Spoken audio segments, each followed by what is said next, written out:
मेरे अजीज दोस्तों और बुजुर्गों, तीसरी बात जो मैं आपसे करना चाह रहा था, हमारे पार्लियामेंट में 125 साल बाबा साहब अम्बेडकर की जयंती की मनाई गई। उसको कॉन्स्टिट्यूशन डे का नाम दिया गया और बीजेपी की हुकूमत ने इसको मनाया। हमको और भी खुशी हुई और हमको ये पूछना पड़ रहा है आज, क्योंकि पार्लियामेंट में क्या होता है, वो 4-5 मिनट का ही भड़काऊ भाषण दे सकते, अब आम खास ग्राउंड में जरा खुल के बोल सकते। नरेंद्र मोदी की गवर्नमेंट ने कॉन्स्टिट्यूशन डे मनाया, बाबा साहेब अम्बेडकर को बोला कि ये कॉन्स्टिट्यूशन बनाए, बहुत अच्छी बात है, सही बात है। मगर मेरा मानना अजीज दोस्तों, जब हिंदुस्तान को आजादी मिली और आजादी मिलने के बाद जब दस्तूर बनाने के लिए कमेटी बनाई गई और यहां पर एक बड़ी तादाद में नौजवान हैं, नौजवानों मैं आपको बताना चाह रहा हूं कि बाबा साहिब अम्बेडकर के साथ सादुल्ला साहब और नवाजुद्दीन साहब भी साथ थे। हमारे नौजवानों को फिल्म स्टार की जिंदगियों की कहानियां मालूम, हमारे नौजवानों को फिल्म स्टार कौन से रंग की टी शर्ट पहना था मालूम, हमारे नौजवानों को फिल्म स्टार के नापाक नगमे उनको मालूम। मगर नौजवानों, क्या तुमको मालूम कि बाबा साहब अम्बेडकर के साथ सादुल्ला और नवाजुद्दीन भी उस कमेटी के मेंबर थे? याद रखो इन दोनों नामों को, क्योंकि कल के दिन जब आरएसएस और बीजेपी संघ परिवार के लोग बोलेंगे ये मुल्क हमारा है तेरा नहीं है, तो बोलना ये कॉन्स्टिट्यूशन बनाते वक्त तुम्हारे अब्बा नहीं थे, हमारे अब्बा थे।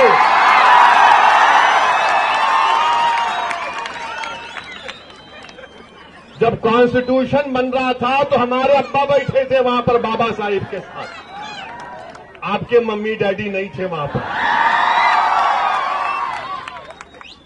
और अगर बाबा साहिब अम्बेडकर इस कॉन्स्टिट्यूशन को नहीं बनाते, मैं जिम्मेदारी के साथ कह रहा हूं कि मुल्क हिंदू राष्ट्र बन जाता अब तक।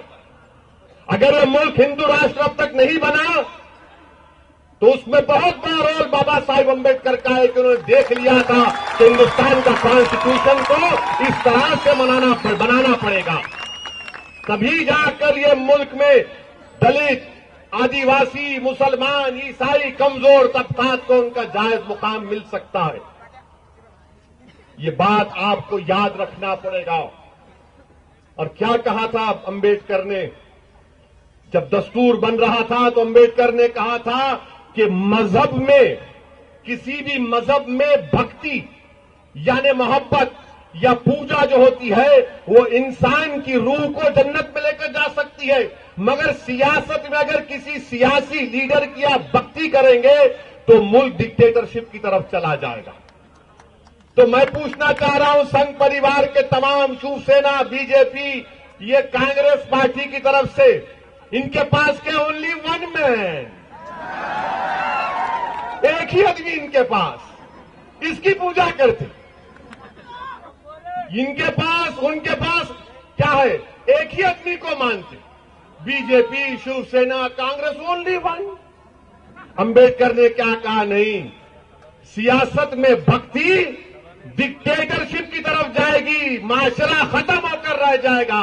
अरे जब अंबेडकर को इतना मान रहे तो अपने लोगों से कहो कि हमको मत मानो, कॉन्स्टिट्यूशन की पूजा करो या खुदा को मानो, जिस किसी खुदा को तुम मानते। दूसरी बात अंबेडकर ने क्या कही थी, अंबेडकर ने कॉन्स्टिट्यूशन बनाते वक्त बाबा साहिब अम्बेडकर ने कहा था कि मुसलमान इस मुल्क में है तो मुसलमान का तहफ्फुज करना, उसको उसका हक दिलाना, ये अक्सरियती तबके की जिम्मेदारी है। ये बाबा साहिब अम्बेडकर ने कहा था।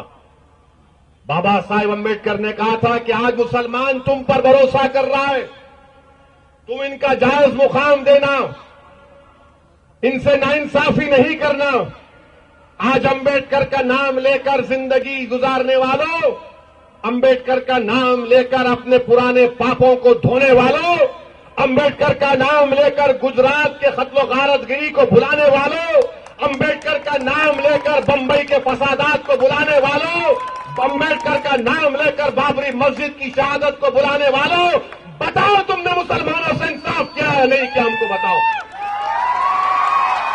अंबेडकर का नाम लेते हैं, बाबा साहिब का नाम लेते हैं। अरे ये लोग अंबेडकर का नाम जब लेते हैं तो पार्लियामेंट में मेरी तकरीर के बाद 3-4 कांग्रेस और बीजेपी के लोग आके बोले, अच्छी तकरीर करे तुम हमेशा की तरह। मैं बोला बैठो, चाय पीते कॉफी पीते। बोले नहीं नहीं तुम अच्छा बोलते भाई, मगर बोलते बोलते कुछ हो जाता तुम्हारा। बोला बैठो जरा।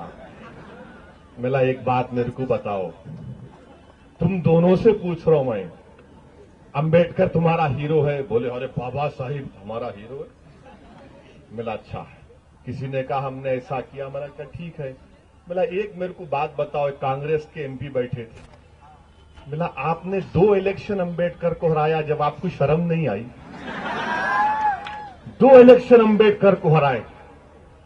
आजाद हिंदुस्तान का पहला पार्लियामेंट का इलेक्शन जब हुआ, आज अंबेडकर का नाम लेकर अपनी सियासी रोटी सेकने वाले, दलितों का नाम लेकर झूठा दिलासा दिलाने वाले दलितों को, जब बाबा साहेब अंबेडकर पहला पार्लियामेंट का इलेक्शन लड़े तो अंबेडकर को हराया, 4थे नंबर पर चले गए थे बाबा साहिब। उसके 1.5 साल के बाद बाई इलेक्शन हुआ तो 3रे नंबर पर बाबा साहेब अंबेडकर आए। अरे तुम मरने के बाद तुम इंसान की इज्जत करते, जिंदा रहते हुए तुम अगर अंबेडकर को कामयाब करके पार्लियामेंट को भी जाते तो हम कहते कि हां तुम सेक्युलर हो। अरे तुम ना उस वक्त सेक्युलर हो ना आज तुम सेक्युलर हो। तुम यही चाहते कि हिंदुस्तान में कभी भी मुसलमान और दलित एक प्लेटफॉर्म पर जमा ना हो जाए। बीजेपी कांग्रेस यही चाहती है कि कभी भी मुसलमान दलितों की एक सियासी आवाज बनकर उभरे। बीजेपी कांग्रेस ये कभी नहीं चाहती कि मुसलमान दलितों का कोई लीडर खड़ा होकर इनकी आंखों में आंखें डालकर कहे कि मुझे मेरा हक चाहिए। दाइश एक दहशतगर्द तंजीम है, आईसिस जालिमों का नाम है, जिन्होंने अब तक 1.5 लाख मुसलमानों का कत्लेआम किया है, जिनके पास अगर इतनी दौलत है, इतना हथियार है, तो एक बयान इजराइल या मस्जिद अक्सा की बाजियाबी के लिए नहीं देते।